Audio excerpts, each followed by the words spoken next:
I'll go first, but my name is Morgan and I'm the Chief Operating Officer and co-founder of IND HEMP. We're an industrial hemp processor in Forebet Montana. We do grain and fiber. I'm also the executive director of the Hemp Coalition. So coming to you from a perspective of the farmer and the processor and part of this great team with Erica and Courtney. So that's me. Erica next, Courtney next. Hi, my name's Erica Stark, and I'm the executive director of the National Hemp Association. I've been in this role for just about 5 years now. We've had a very large focus on legislative and regulatory side of things. I was honored to have been invited to testify in front of the U.S. Senate Ag Committee in 2019 when they were having their hearings on the USDA interim final rule. And we were pleased that a lot of our recommendations were taken.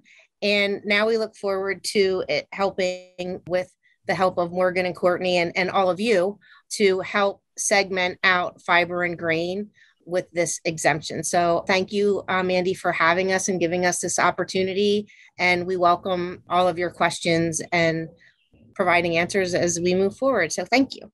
Hi, everyone. I'm Courtney Moran. It's really nice to see so many familiar faces and familiar names on the Zoom here today.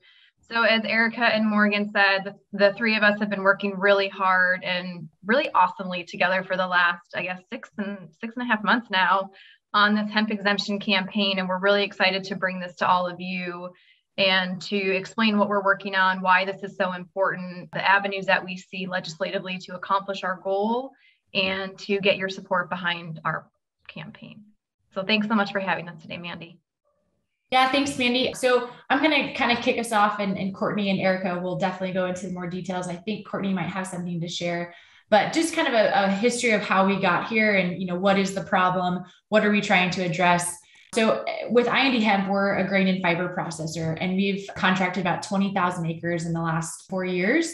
And we've seen really firsthand what happens when you have progressive state departments of agriculture that really kind of have a segment between grain and fiber production and floral production. And we recognize a real opportunity and a gap in the current farm bill and what the USDA is operating under.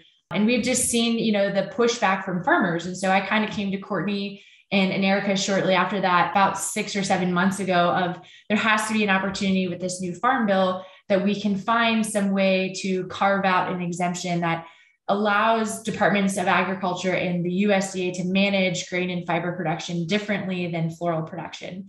Everyone on this call is that's not new to you. You understand hopefully the differences between the production models. And really, when it comes down to how the current language supports, it's about risk-based assessment. And so here in Montana, we've been really fortunate that our Department of Ag has been progressive of how we evaluate the risk of grain and fiber genetics from our performance-based sampling procedures, where we go in ahead of time to season have category A, B, C, and D of your genetics, and that's helped. But at the end of the day, the problem is still there, that we're managing and regulating a crop that has a very low risk of being incompliant when you look at the materials that you're actually harvesting off of the crop. And so from a very basic standpoint, as a grain producer, the floral material that may be at risk of being incompliant, it goes out the back of the combine, right? We don't harvest it. If there's anything left, once it's pollinated, it goes to seed. There's very low cannabinoids anyway. And if there is anything still there, it's going out the back end of the combine. Our producers, we're growing at hundreds of thousands of acres at a time. It's row crop production style. And so the risk of an incompliant product coming off of the field and going into the market is very low. Similarly, with fiber production, there is floral material. We are harvesting before it goes to seed, but we are adamant and require our farmers to go through a rutting process. And I think most fiber processors do that. And so similarly, the flower material that is at risk for being high in THC is left on the field and is mostly decomposing during the rutting process. So I think what we were really trying to rewire the thought process with regulators was the material that you are concerned about is not coming off of the field. So if it's not coming off of the field, is there a program in a place that we could potentially regulate and manage these crops differently? And from a processor's perspective, that's so critical because we do not have the genetics. When you look at, comparing our commodity to corn or wheat or any of these other well-established crops, we are severely behind in the varietals and the programs, the breeding programs that support those commodities. And in my perspective, THC has been the ceiling. Most of those breeding programs, that's the number one thing that they have to address first, is whether they're THC compliant or not. And then the other things like yield, drought tolerance, pest tolerance, specific, amino acids or specific omegas, those are all ancillary to the THC problem. And so if we want to be an industry that is really continuing to have a sophisticated breeding program and is coming online with new varieties and new processors that are looking at these different constituents, then THC shouldn't be leading the conversation. So I'm adamant that this is the first step in the right direction of delineating grain and fiber production from floral production. Not that we have anything against cannabinoid production. I feel like there's a lot of opportunities for growth there and, potentially more regulations to help with that industry, but they're really different production models. And hopefully with this exemption that you guys will hear a little bit more about, we allow those two industries to kind of be managed separately. So, Courtney, if you kind of want to go into more about how we think this will look like in draft language. Absolutely. Thank you for that introduction, Morgan. And so Morgan really gave you the why of the hemp exemption. And I want to provide a little bit of legal background, and then I'll go into the details of the framework that we have been working on with certain Senate offices.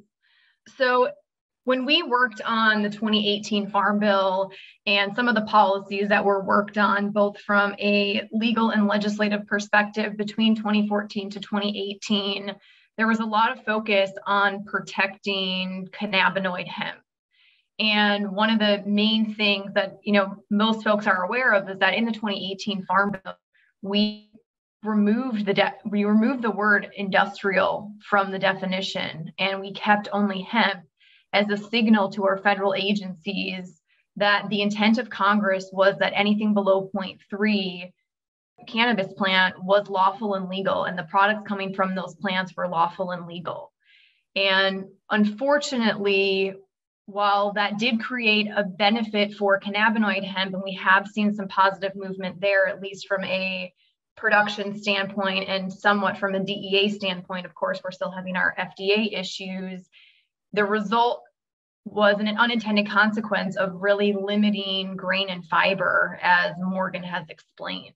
And so while we have achieved some developments with USDA with the final rules in performance-based sampling and remediation models, that we really don't have a federal framework that's promoting grain and fiber. We have a framework that's protected cannabinoids, but not really promoted the growth of the industry long-term, as most economists are seeing that the way that our industry is going to scale is through grain and fiber. And so that's a little bit of the basis of why we need a legal and regulatory change to accomplish this. And the other piece that I want to point out is that from the very beginning of federal cannabis regulation back in 1937, even looking back to the 1934 Narcotics Act, the very first definitions of marijuana always excluded the stalks and the seeds and the products and derivatives coming from the stalks and seeds.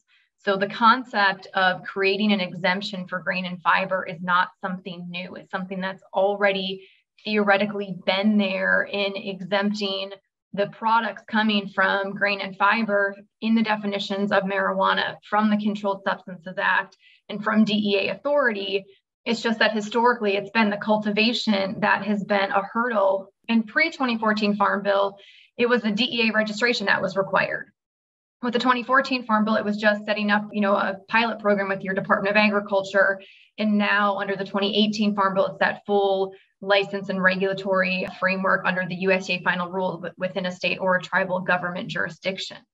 But again, that's still that risk-based protocol, as Morgan was explaining.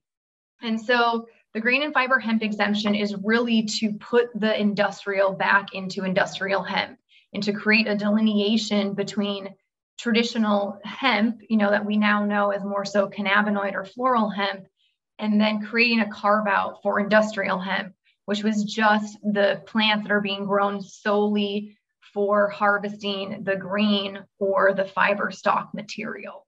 Now, the way that we propose this framework is to fit this exemption into the existing framework, but provide carve-outs and exemptions for farmers that are growing and harvesting only the industrial hemp material.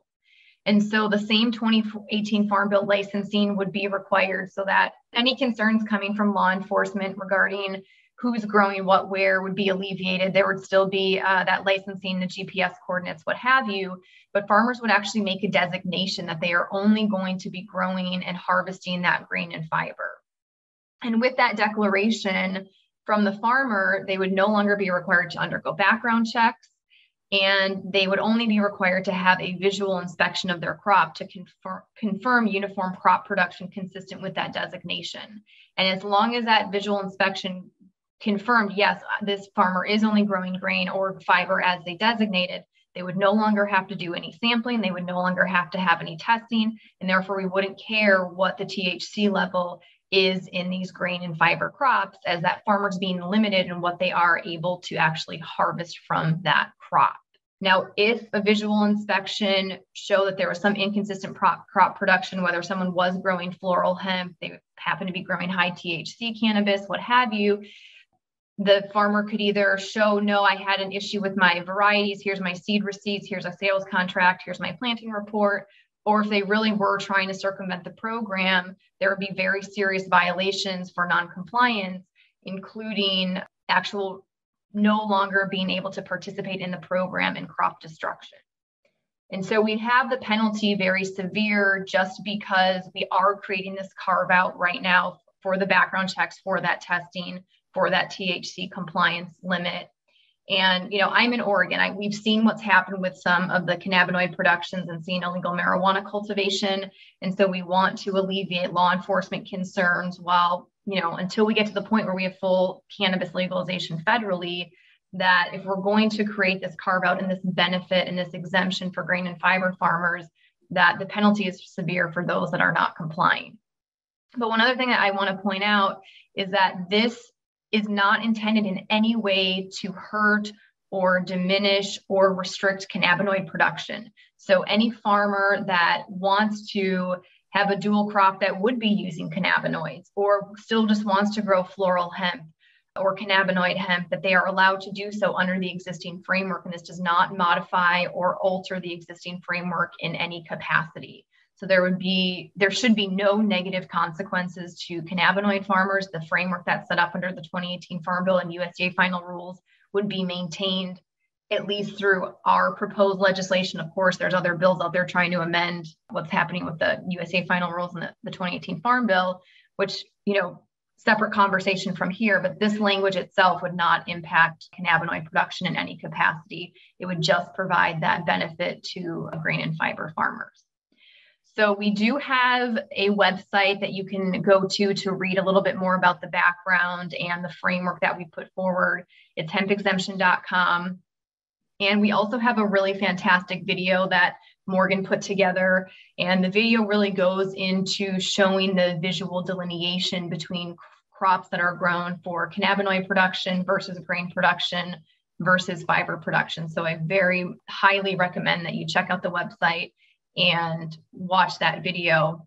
And on the website, we also have a sign up form on there. So if you're interested in learning more about the campaign, you can sign up to get updates. We are looking for financial contributions to help the campaign move forward. And we will be having an advocacy platform coming soon. So Erica's going to talk to you a little bit about the legislative process that we've been going through and kind of where we're at with our advocacy efforts. And once we have bill introduction, we will open up an advocacy platform so that all of you can help build support with our constituencies and get the, you know, enough co-sponsors on board to ensure that this language can be heard and move forward. And so, and I just, before I hand it over to Erica, I just want to give a quick shout out to Mandi Coit, who just joined the AGHS team. We're really happy to have her on board. So thanks. I second that. Take it away, Erica. Okay, thank you. That was a really great overview by both of you explaining the why. and the need for this and how and the how. So the process that we've been going through over the last many months, it seems, but it's been relatively quick as well, is running this past USDA. Obviously, they're going to be a major piece in implementing this program because it not only will affect what happens in or is allowed in state-run programs, but we also need to have this implemented on the USDA side. And I think that part of it, the reason why we've been very successful in gaining support for this is by highlighting the understanding that performance-based testing is allowed, but the bad part of that right now is it still requires the compliance testing in many cases, and that USDA itself has not implemented performance-based testing. And because they do manage many of the programs, it's important that we have this same kind of level playing field for everybody. So in that, we have also gone through, we're focused primarily on the Senate, and we have secured a Democratic prime sponsor, and we are working on the final stages of hopefully having our Republican co-sponsor being ready to jointly make an announcement about the bill introduction. We have submitted draft language to the Senate Legislative Services in order for them to actually construct the bill language. And once we have that and the announcement's going to be made, that's when we're going to need all of you to be able to participate in the advocacy platform and reach out to your senators and representatives and encourage them to pass this bill. So the overall strategy is that we're going to get this introduced as a standalone bill. But because it's late in the season, it's a midterm year, we don't have that much expectation that we're going to be able to get this introduced and passed in this cycle. But what this will do is it will give us the time to advocate for it, have the actual bill language constructed and vetted and approved by various agencies. And that way it will make it all the easier to get it inserted into the 2023 Farm Bill. So to those ends, we've had a lot of conversations with the agencies that we're going to need support from, primarily NASDA and the U.S. Senate Ag Committee. We've also begun the process of looking at a potential sister bill in the House and gaining support there. So I'm happy to say that by and large, we have been very successful in being able to get support for this exemption. It's still a little concerning how little some people do know about hemp, and in a lot of legislators and regulators' minds, there is this confusion that like hemp and CBD are sort of synonymous. So we do have to continue that education process to make them understand the difference between fiber and grain being on the industrial side and floral and cannabinoid hemp being a separate crop. Part of this process has also been making the determination whether we wanted to have two distinct definitions of hemp or whether or not we wanted to carve out this exemption by creating a sub-definition of hemp. And that is the route that the Senate Legislative Services has decided is going to be our best avenue to have the least potential of unintended consequences. So we're very excited to get that draft language back and to continue the process and continuing to educate the various agencies and getting support from the various stakeholders that we're going to need to get this across the finish line. So with that, I think we can open it up to questions and any thoughts or comments. Interested in Marnie, do you have anything that you want to add real quick that maybe these ladies haven't, especially since you've been real involved? And then there's a few of you on the call that are also involved both in the processing and hemp industry and legal and policy. I see Tyson, you're on the phone. Russell, you're on the phone. Karen, I don't know if you guys have anything also that you guys like to add initially, but Marnie? Yeah, thanks, Mandi. So like Courtney said, I just recently joined in this effort. I think for me, it's having worked really closely with farmers and processors here. I'm based here in North Carolina, and seeing what has happened to the industry over the last few years and how things have developed and how things haven't developed. And I think by 2019, most of us knew that we needed something to help move this side of the industry forward in terms of grain and fiber. And that's why I wanted to join this work, because I think that this is going to be a really good way to help move those parts of the industry forward. So I'm excited to do this. And also, some of you may know I am on the board of GHA. And so I thought that this was a good way for these organizations to collaborate. So thank you for allowing the time today, Mandi. Yeah, absolutely. I just saw a question come in real quick. I don't know if we want to jump on that one first from Bruce, if there's any active opposition. Well, I'll speak to maybe just a little bit more of the uncertainty and I don't think opposition outright, we've come against it yet. Actually, talking with Bill Richmond and others at USDA and several states' Department of Agriculture, they are welcoming this opportunity to manage them separately. The more people actually see and get to experience the difference in the harvesting practices and just the production models between floral hemp and industrial hemp, it clicks for them pretty quickly. But unfortunately, our industry just isn't big enough right now where we can say, take legislators and take all these people to a hemp field so they can see it at scale. But, here in Montana, we've been fortunate enough that we have been able to show them that. And so we've gotten really great feedback from those who do understand that, the level of risk of a grain and fiber crop, and being able to understand that from an inspection perspective, going to inspect the field rather than actually having to sample for the THC, it's pretty clear to them quickly. So I would say maybe the opposition is from people who don't understand that process and who don't understand the plant physiology and the harvesting practices. Many of us on the call here today, we live and breathe hemp. And so it's very easy for us to understand. We know it, we jump to those conclusions quickly. But most people don't, right? Most people are not in the business, or most people aren't farmers. And so they don't really understand this. And so maybe also some pushback that I've heard is just, well, I don't really feel like this is actually needed. And I think that's really short-sighted, because to me, this definition and this exemption are really clearly delineating between industrial hemp and floral hemp is the first step for many things. Think of banking, insurance, food. There's so many things that now we can start to identify and hopefully kick off the process. So Marnie, to your comments of this is one of the first steps for this side of the industry to be promoted. I'm hopeful that this can be tagged along with other initiatives that really grow the industry. So think grant money, think specific research, think marketing dollars, right? It allows us to not necessarily take away from the floral hemp industry, but to just create a distinction so that the right resources are being dedicated to the right parts of the industry.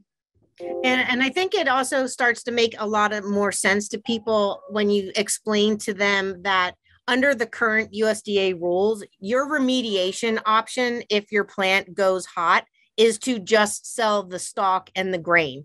So if that is the only thing that you're after in the first place, it is only logical that you shouldn't need to go through all the compliance testing. If at the end of the day, if you are a little bit hot, you're just going to be able to do what you were planning on doing anyway.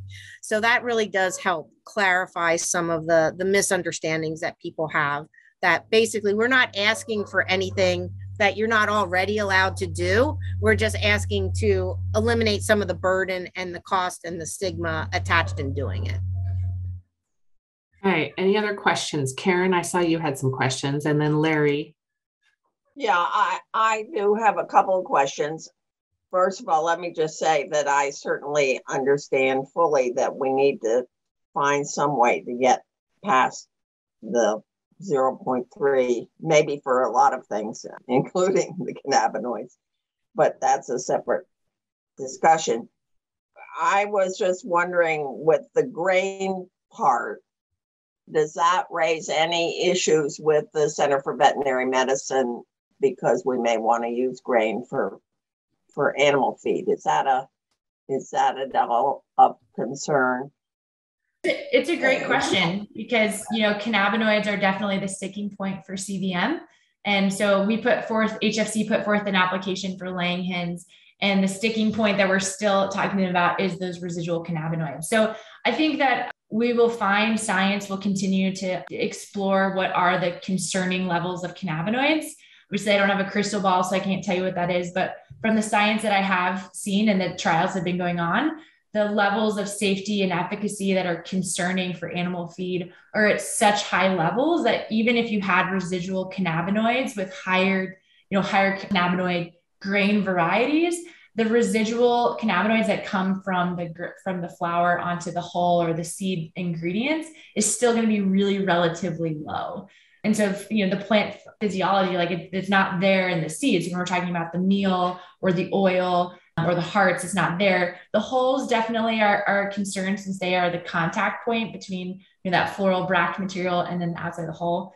But I hope that we will continue to find science or research that shows the level of efficacy and safety concerns for cannabinoids are so high that a contaminated grain ingredient is not of a concern. And they really are kind of different issues, because whatever process that we have to continue to go through to get approval for these ingredients as animal feed is separate than what this exemption is just on the USDA and the cultivation side. So doing this and creating this exemption is not going to have a direct impact on those other processes that will still unfortunately have to be gone through in order to get those approvals.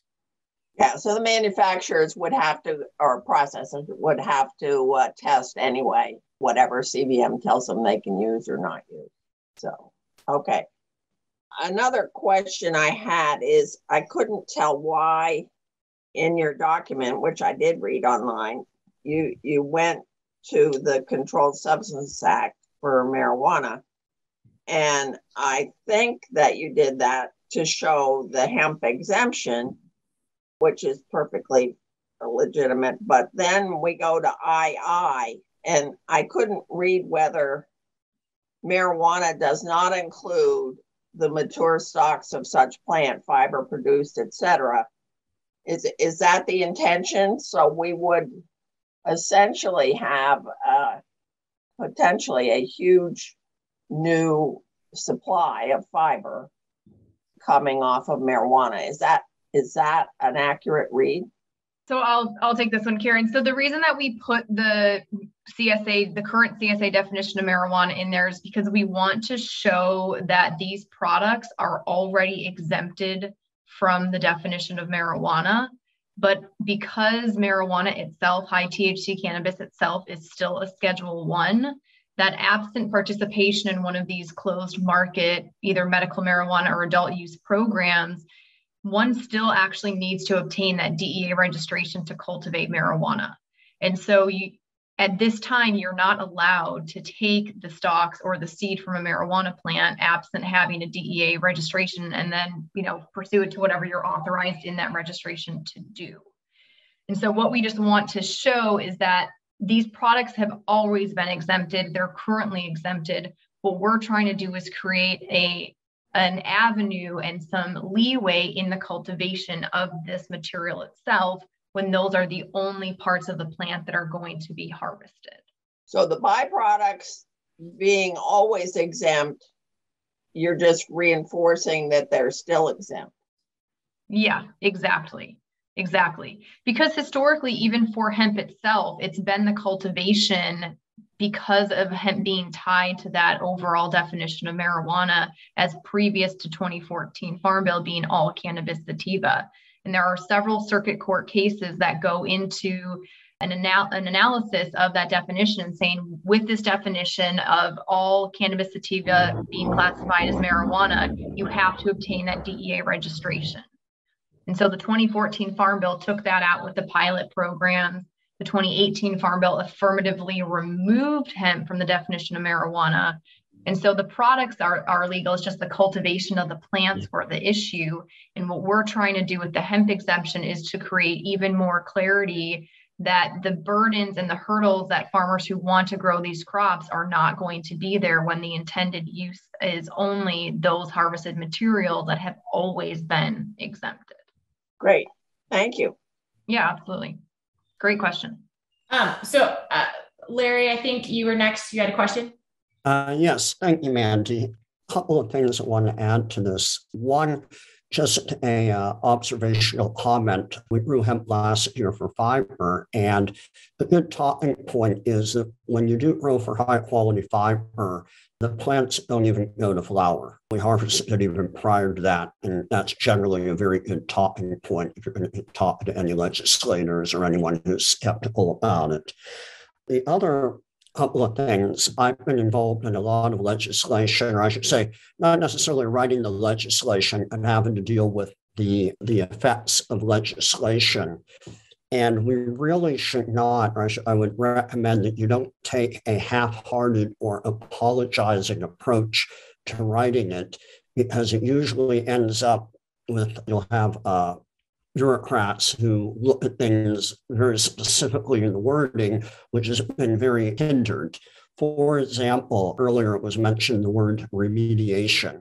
And when people grow for floral or any other thing, they should not have to worry about them being criminalized if they do happen to test it a little bit hot. So I would recommend that the word remediation is actually defined in any legislation, because we dealt with people who, when they looked at the word remediation, they did not feel that you could sell the stalks or the grain afterwards. So if you use that term, it should be very well spelled out that that would be allowed for people.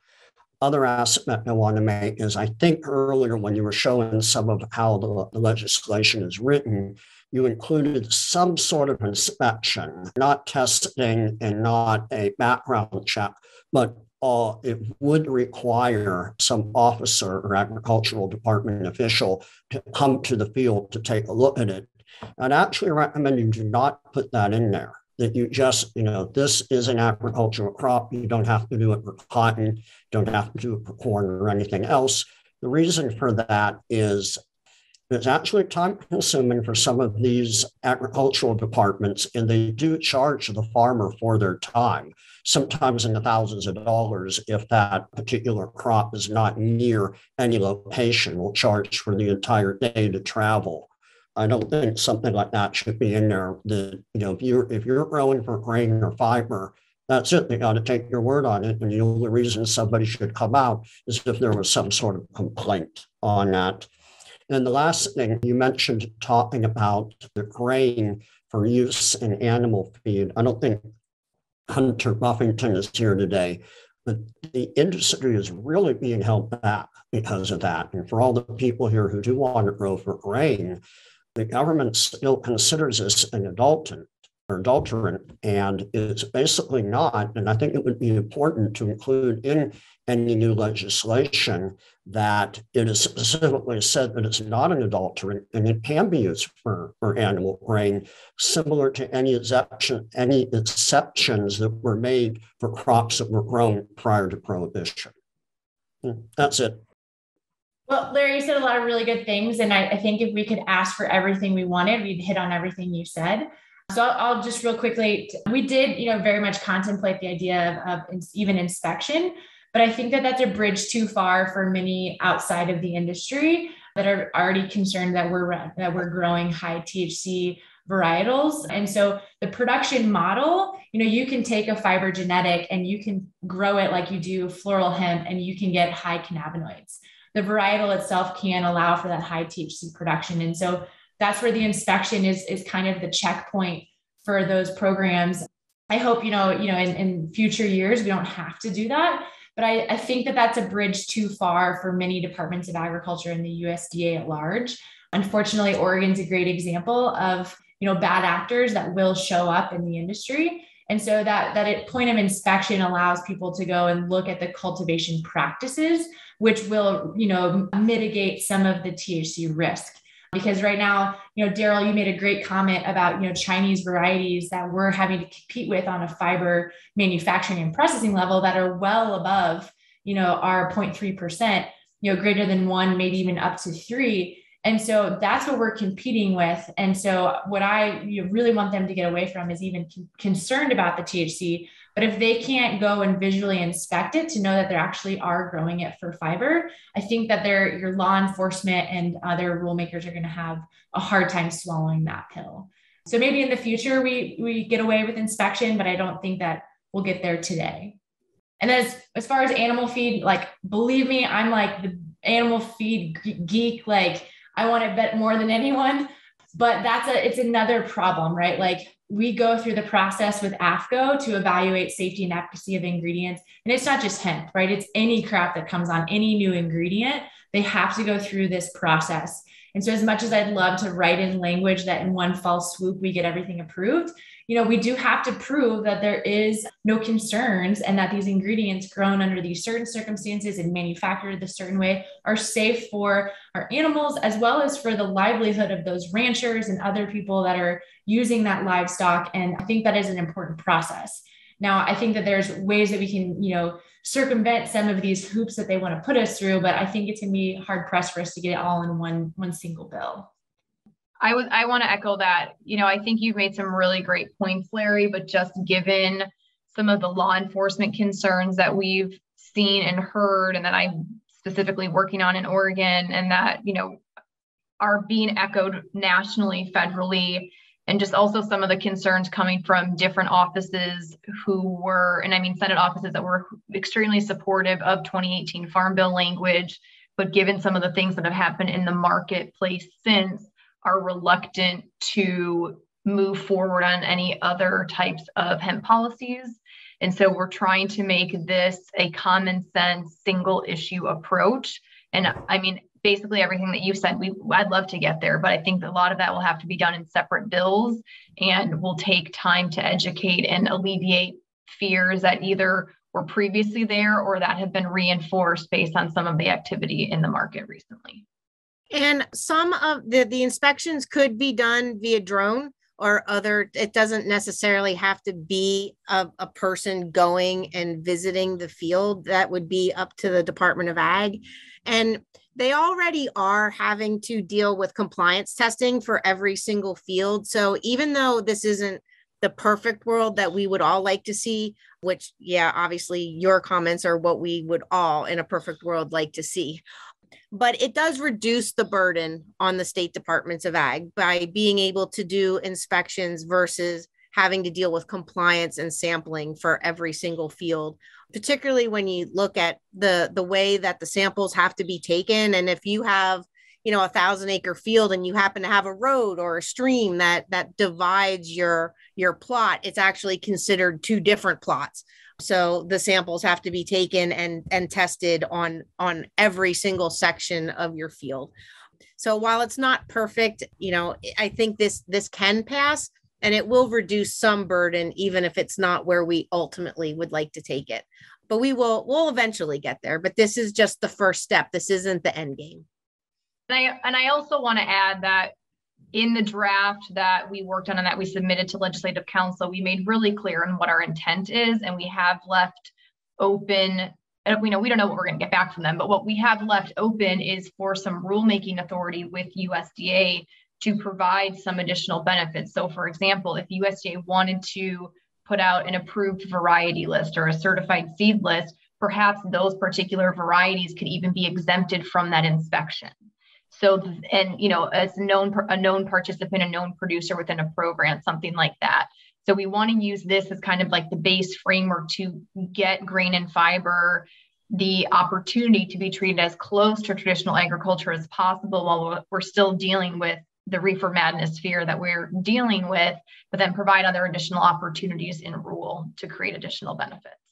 All right. Well, I absolutely hear you. No, I hear you on all of this. It's just a matter of, it seems like all these years we've been playing their game, and we got to start playing our own game and being a little more insistent upon it. This is just a regular crop. And I get it. You want it to pass, and you're afraid that people are going to object. But, in all of my years of advocating for it, when you do talk to the people who will be voting on it, I guess in this case, it will be federal members of Congress, you can usually explain to them, and hemp is usually an afterthought in regards to marijuana. And we're living in an age where recreational marijuana is legal, I think, now in more than half of the states. So just to keep that in mind, I would say just a negotiating tactic, go for more than what you think you can get. And then you can maybe just scale it back if you run into a little bit of opposition. But don't be afraid to try to go for everything you want. Thanks, Larry. The question Josh had real quick. Can someone explain why USDA refers to hemp as an atkin instead of a grain, technically in terms of regulatory? I saw that question. I don't know the answer. I was hoping someone else did. Why hemp is categorized as what? Atkin. An akene. It's an akene, and that's another word for seed. It's the seed and the bract, isn't it? I think this must be relating to the focus on cannabinoids. I think it has more to do with it historically being maybe considered an oil seed as far as some of the imports that were allowed prior to legalization. I'm not 100% sure on that answer, to be honest. Grayston and golden greetings, everyone. Happy Tuesday. I wanted to make myself available as far as a support resource as a holistic veterinarian. We have formed a global cannabis veterinary research group some years ago and have been planning to do some research and development in Colorado and California. That's one thing I wanted to share. Something else is I am a former federal veterinary medical officer, and I worked for USDA, APHIS Veterinary Services for a number of years. I actually participated in writing a white paper for aquaculture. Of course, it's been some moons ago. I'm just celebrating 30 years as a veterinarian. Of course, I do have a DEA license, and I don't know who the contact is for DEA, but I'm happy to be available. And of course, the chief veterinary officer of USDA, these are people that it's a relatively small circle. And, we have the American Veterinary Medical Association. And then also my alumni that we pretty much decided to create this research group because of some of the headwinds that I think we all are aware of. And as far as animal feed and animal products, I feel we really must advocate. Now, I do agree somewhat with Brother Lawrence as to come from a position of strength.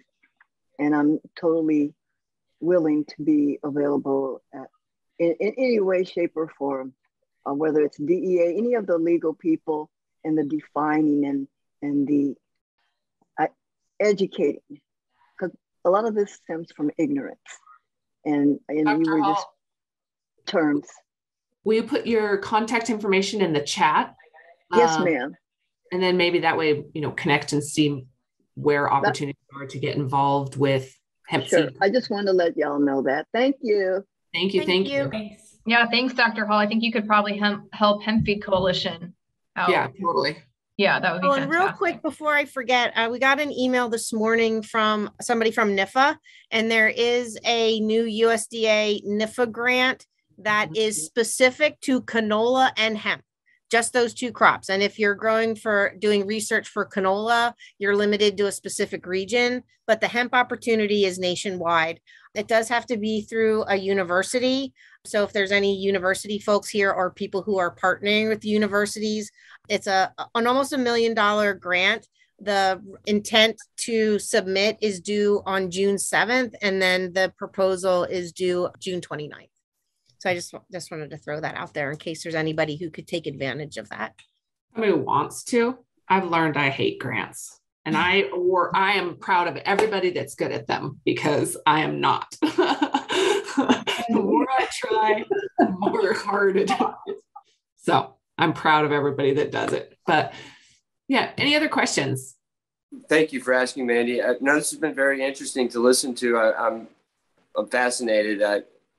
It seems to me that there's certainly a need for focused attention, and it looks like y'all have done real great work at getting there. I suppose the criminal defense lawyer in me, the recovering trial lawyer, is always afraid of more regulation. And I see the benefit of streamlining things I wonder if this language isn't already in there somewhere, but I haven't read the entire Farm Bill. So without, having gone through that and looked at it, and I don't think I could really ask an informed question of you all who've done such obviously great work and detailed work in studying it thus far. The animal feed thing seems to me to be a particularly big issue for people, Virginia farmers, clients of mine, but everybody's already touched on that. It sounds like I would be preaching to the choir if I were to say anything further about that. But being able to bundle that in, I suppose, to Larry's point earlier, seems like it would be a nice thing to do. I also understand the point about a bridge too far. So, those are strategic decisions that sounds like you all have certainly considered and weighed and decided how to proceed. So no, thank you for allowing me to be here and sit in and listen. Or glad to be here and learn. I again, my only hesitation is more regulation and particularly penalties. I understand the need for as much self-regulation as we can do as an industry. That's good. So, everything good cuts both ways, I suppose. So yeah. Tyson, as a fellow attorney, I just want to say that, there is no language like this already in the 2018 Farm Bill. I helped with the drafting of that. As an attorney, I've read these rules and the statute so many times. And, we were really cautious in the drafting. And I reread through all of the case law over the last 20 plus years regarding hemp, simultaneous as I was teaching a hemp law policy class this semester and working with the team specifically on language to ensure that some of the issues that occurred in the previous case law would not occur again, and that we weren't creating some additional unintended consequence by the language that we're proposing. And so, we don't know what we're going to get back from Senate Legislative Council, but the draft that we put forward has gone through a lot of thought and looking through not only previous definitions, proposed definitions from USDA, the historical case law around hemp, to make sure that we're really setting a framework up for success for grain and fiber farmers, and to alleviate the issues that we've heard and seen from law enforcement, and to also make sure that we're going to be able to provide a framework that can benefit folks out in the field. So I very much appreciate your concerns around that. Well, and thank you for all the work that you all have done. And again, I will restate my ignorance as it relates to having gone through the Farm Bill, certainly with any degree of depth like you all have. So I'm not sure that I could really make an informed statement or ask a really intelligent question other than just what springs to mind from a immediate level, which is the regulatory one. But to your point about delivering something that you want done, doing the work and then giving it to the people who would otherwise have to do the work, saving them the time and energy, is certainly a great way to get things done with any legislative or any governing, any people, entity of power or in power of authority, I should say. So kudos to you all. Definitely. I mean, we've done our homework and we did a lot of the background work so that they won't have to do that, and provided them the language and the framework that we would like to see going forward.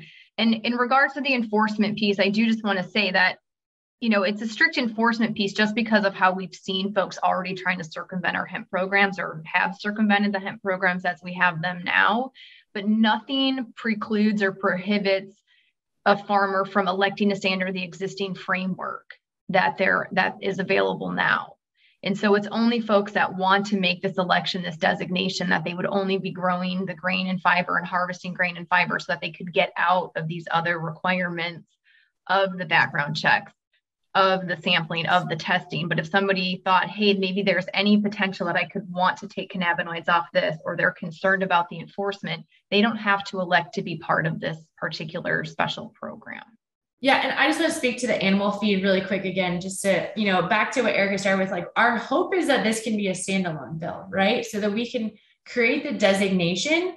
The farm bill is kind of like our plan B, what we're going into. And so I think that there's a real possibility if we can get the designation, because right now FDA CBM cannot look at hemp without seeing cannabinoids. So we have to give them the framework that looks at it as a different material and a different ingredient. Without that framework, they can't blanket approve anything because all they see is cannabinoids. And so with that distinction and that new definition of an industrial hemp, it's a completely different ingredient profile that I can look at. Now I can attach some language and, whether it's state or federal, we can attach broader strokes of approval for multiple species or multiple ingredients. Instead of right now, it's per species, per ingredient. And if you change anything in the manufacturing, like say cold pressed oil versus solvent extracted oil, that's a new ingredient and that's a new application. So I think that there's opportunities to do broader approval processes, like we'll say all hemp seed grain derived from industrial hemp production is approved for ruminants or pets or special pets. I think that that's the pathway to getting broader approval for animal feed. Thank you, Dr. Hall, for your willingness to support it. But unless we have a distinction that allows them to see hemp as something other than CBD, other than cannabinoids, they're going to continue to restrict us to that lowest common denominator, which is their fear of cannabinoids and the safety and efficacy in species. So we have to remove that lowest common denominator and put them in their own category. Are there any other questions? I see Josh asked a question about if there's any concerns that the word industrial has a negative connotation when it comes to food. And ironically, this just came up in a conversation that we had with the Senate Ag Committee just yesterday, in that they were not looking as food as industrial. So I don't want to say that there's a concern about it as much as it does require some explaining. And this is something that we thought long and hard about of how we wanted to create this exemption. And there is just not a better word that's as easily understandable by most people to separate fiber and grain from cannabinoid hemp without saying fiber and grain, fiber and grain. Industrial is simpler. And while it does require that little bit of extra explanation that it does include grain, I don't think that's going to be any kind of hindrance moving forward. And I think we can always go back to the GRAS applications, right? We're so fortunate those GRAS notices were submitted by Fresh Hemp Foods. And so I think that even though there may be some sticking points that, industrial sounds like it's, not a food product, I think we have those GRAS notices to lean back on as an industry to advocate and say, this is already a well-known industry, a well-known and accepted consumer product. And so if they have any fear or connotations with the word industrial, we should be able to lean on those. I have a quick question. This is Freedom from Cimarron Farmstead, Danbury, Connecticut. One of the things that, I'm doing in Connecticut, New York, and New Jersey is I'm trying to work around trade schools around hemp, because maybe that is part of killing the stigma, is that if we create some type of trade school that is teaching people the possibilities of hemp and how can they become part of this industry from seed to harvest to process to manufacture to sell.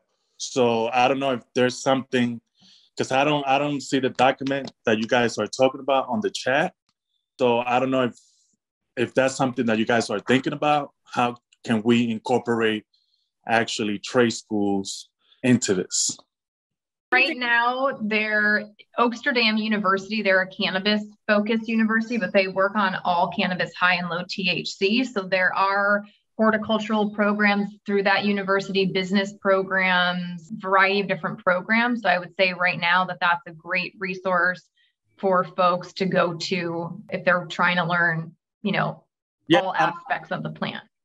I went through the Oaksterdam. I'm a graduate from Oaksterdam, so I went there. But that's not what I'm talking about. Okay. I'm talking about an actual trade school that's going to teach people, like incarcerated people that's been incarcerated for this plant, for selling this plant. So if they're going to have a trade school that's going to allow people to learn like how to manufacture hempcrete, how to manufacture I think that's a different topic. But I think that's where grant money could be part of that. So that's a really fantastic idea. And I think there's legs to that. But you like grant money specific to that could be included in some language like we're putting forward, right? If you have a project that is specific to teaching people about industrial hemp applications, processing, consumers, then money that's, directed from the USDA to that sector could be used for that. So we don't have anything in our bill draft that's specific to a trade school or education or advocacy, but that's definitely, one of the doors we could open to specifically target funds for things like that. And look at the grant that I posted in the chat. It's actually a new grant that's specifically for canola and hemp. And I think what you're talking about would actually be something that you could apply for this particular grant for expanding the industry. And I also know that through the NHA's Social Equity Committee, that a lot of our people are working very closely with a bunch of HBCUs in order to create that kind of educational content that will focus on the industrial side of hemp, engineering for when it comes to harvesting equipment, education in green construction materials, and an internship program specifically focused to minority communities and also re-educating those formerly incarcerated individuals. And not just them, also the youth. Incorporating young people into this industry is going to be key because we're doing this for them at the end of the day. So we got to leave something for them. Yeah, Mandi, as I listen to this, and I know I'm preaching to the choir to a large degree here, but it just underscores how much work we still have to do with both the general public and legislators on the distinction between particularly hemp and cannabis, and then more narrowly between cannabinoids and industrial hemp. I mean, this may only mean something to people in the South, but it's a little bit like treating bourbon and grits the same way because they both come from corn. Yeah. Yes. Okay. Any other questions? Ladies, thank you very, very much. And I want to give a shout out to the fact that you're all women. Makes me proud. Just goes to show that we're doing some big things in the industry and you guys are definitely leading the way. And so thank you very much for everything that you do. Any other questions? How do people reach out? How do people get involved, Morgan? I just want to say thanks. I appreciate all those comments. We want to hear from you guys from the industry, because when we go to the broader, audiences, the people that aren't in hemp, right, there's going to be separate, different questions. So if you guys have any concerns or things that you say, hey, that's like a glaring issue, or you may need to think about it, like, please reach out to us. I know Courtney put her information on the chat. So please, send a message to Courtney. It'll get to the three of us. We don't want to, most of what you heard today is like our hopes and our intent, but everyone knows when it gets down to the brass tacks and like implementing, there's always things that can get hung up. And so we really want to try to, speak for the broader industry as a whole and not miss anything. So if you guys have ideas or concerns, please send them to us. We know we're not the end all be all. We haven't seen everything. And this plant, we all know, is very different from different production models to different regions in this country. So if we're talking about federal language, we need to speak for Montana and Pennsylvania, Louisiana, Texas, everywhere. And we're obviously just three people and I've only seen so much. So please give us some feedback. Yeah, so please reach out to us at hempexemption.com. You can sign up for our email list. You can also contact me directly and my staff at admin at Agricultural Hemp Solutions. We put that in the chat. Like I said earlier, we are looking for patrons to help support and back this with funding. So if you have interest in supporting the campaign, please reach out to us. If you have other stakeholders that can benefit from our work, we'd really appreciate the connection. Awesome. And then share the word, right? Repost, Absolutely. put it on your social media. I think that's the most powerful part of this. It's like dive in if it's not financially getting involved, being involved on social and talking about it. Awesome. Well, thank you. Thank you guys very much. I really appreciate you. We'll be in touch. Thank you, Mandi. Thank you. Thanks.